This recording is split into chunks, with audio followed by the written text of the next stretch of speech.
आज की वीडियो में आप सभी का स्वागत है। आज के वीडियो में हम काउंट ए फंक्शन को सीखने वाले हैं। ये वीडियो एक्सेल ट्यूटोरियल सीरीज़ का पार्ट वीडियो है। अगर आपको ये series excel tutorial series start से फॉलो करनी है तो मैं इसका लिंक डिस्क्रिप्शन में ऐड कर दूंगा, वहाँ से आप इसको रेफ़र कर सकते हैं। तो चलो शुरू करते हैं। Count A function. So count A function means count A refers to all. So count all.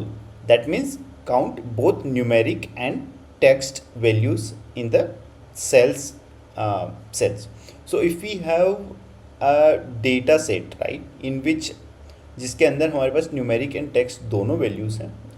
सो अगर अपने को काउंट करना है कि किस किस सेल में डेटा है और किस में नहीं है, तो हम उसके लिए any type of data, that data could be numeric और टेक्स्ट। सो अगर अपने को उनको काउंट करना है तो हम काउंट ए फंक्शन का यूज़ कर सकते हैं। इसके कंपैरिजन में जैसे हमने ऑलरेडी काउंट फंक्शन को देख लिया है, तो वो जो काउंट फंक्शन था वो हम सिर्फ न्यूमेरिक वैल्यूज़ को काउंट करने के लिए यूज़ कर सकते थे। उसके कंपैरिजन में हम काउंट ए फंक्शन को न्यूमेरिक एंड टेक्स्ट दोनों वैल्यूज़ को काउंट कर सकते हैं इसके अंदर। सो इसका जो सिंटैक्स है वो सिमिलर रहेगा काउंट फंक्शन के। कोई भी फंक्शन स्टार्ट होता है अपना इक्वल सिंबल से and then count A function, and then इसके अंदर की जो वैल्यूज़ हैं, वैल्यू 1 2 3, इसके जो वैल्यूज़ हैं वो अपन पास कर सकते हैं इस फंक्शन में, और ये अपने को रिटर्न कर देगा काउंट करके वैल्यूज़ को। ओके, इसमें जो वैल्यू 1 है वो अपना न्यूमेरिक वैल्यूज़ भी हो सकते हैं, सेल रेफरेंस भी हो सकता है और सेल रेंज भी हो सकता है। ओके, सो अगर अपन एक एग्जांपल देखें कैसे अपन काउंट ए फंक्शन को यूज़ करके डायरेक्टली वैल्यू पास करके कैसे काउंट कर सकते हैं, तो मैं सबसे पहले कोई भी फंक्शन लिखूंगा इक्वल सिंबल से एंड देन मैंने लिखा काउंट ए। तो मेरा ये फंक्शन सजेशन में आ गया, मैंने इसको पिक किया एंड देन मैं इसको कुछ वैल्यूज़ दूंगा। ओके, सो अगर मैंने इसको कुछ वैल्यूज़ दी तो ये मुझे उनका काउंट करके दे देगा। तो ये आ गई अपनी 4 वैल्यूज़, क्योंकि इसमें हमने 4 वैल्यूज़ पास करी हैं और ये जो वैल्यूज़ है वो अपनी न्यूमेरिक एंड टेक्सचुअल दोनों फॉर्मेट में हैं। इसी तरीके से अगर अपने वैल्यूज़ पास करी सेल रेफरेंस के रूप में, तो हमने लिखा सेल रेफरेंस के रूप में भी अपन इसको वैल्यू पास कर सकते हैं। तो उसका एक एग्जाम्पल देखते हैं। तो सबसे पहले काउंट ए फंक्शन को यूज़ करने के लिए मैं लिखूँगा, स्टार्ट करूँगा इक्वल सिंबल से एंड देन मैंने स्टार्ट किया काउंट ए एंड देन मैं सेल रेफरेंस दूंगा क्लिक करके 1, then second cell reference and then third cell reference. तो ये मुझे काउंट करके दे देगा। अगर मैंने लेट्स सपोज इनमें से किसी वैल्यू को अगर मान लो एम्प्टी कर दिया, तो मेरा जो ये काउंट है वो चेंज हो जाएगा। अभी जो जिन सेल में वैल्यूज़ हैं उनका काउंट अभी क्या बचा है, सिर्फ 2 ही बचा है। थर्ड वाले सेल में कोई डेटा नहीं है, इसीलिए उसको इसने काउंट नहीं किया। इसी तरीके से हम इसमें सेल रेंज भी दे सकते हैं। उसका एग्जांपल अपन थोड़ी सी देर में देख लेते हैं। इसकी यूजेस देख लेते हैं। तो ये जो काउंट फंक्शन अपन अगर अपने को क्या करना हो कि काउंट करना हो किसी भी लिस्ट में कि कितने नंबर ऑफ आइटम्स, कितने नंबर ऑफ जो अपने पास सेल रेंज है, डेटा सेट है, उसमें कितने में वैल्यूज़ प्रेजेंट है, तो अगर अपने को वो काउंट करना है तो उसके लिए यूज़ कर सकते हैं।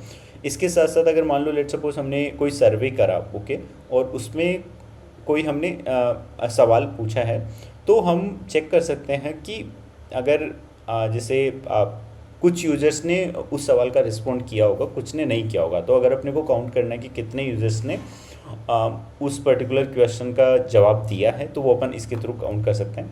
इसके साथ साथ ही चेकिंग फॉर मिसिंग डेटा, तो ये भी अगर कोई अपन ने किसी कॉलम के अंदर अपन डेटा फिल कर रहे हैं, तो अपन क्या कर सकते हैं कि काउंट कर सकते हैं कि कितने रोज़ के अंदर डेटा है, कितने सेल्स के अंदर डेटा है, वो अपन काउंट कर सकते हैं। और एक्चुअली में कितना डेटा होना चाहिए था, इन दोनों को कंपेयर करके अपन फिगर आउट कर सकते हैं कि अगर वहाँ पे कोई मिसिंग डेटा था कि नहीं। तो अभी अपन एक एग्जांपल देख लेते हैं काउंट ए फंक्शन का, जिसके अंदर जो हमने अभी एग्जांपल डिस्कस किया था कि कोई हमने अगर सवाल क्वेश्चन पूछा है एंड देन उसका अपने को रिव्यू मिला है, जैसे यूज़र 1 ने रिव्यू दिया हो, ट्यूटोरियल वाज गुड, यूज़र 2 ने कुछ नहीं दिया, तो अपने को उसको एम्प्टी रखना पड़ेगा उस केस में,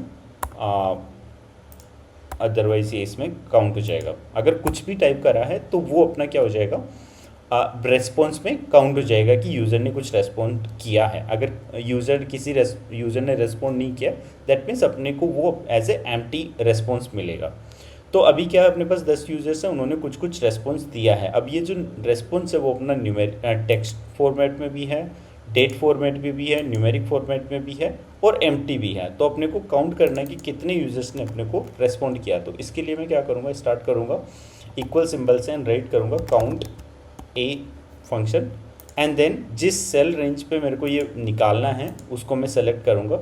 सेलेक्ट किया पहला सेल एंड देन मैं इसको ड्रैग करके लास्ट के सेल तक जाऊँगा एंड देन मैं इस फंक्शन को क्लोज करके टैब प्रेस करूँगा तो मुझे इसका काउंट मिल जाना चाहिए 6।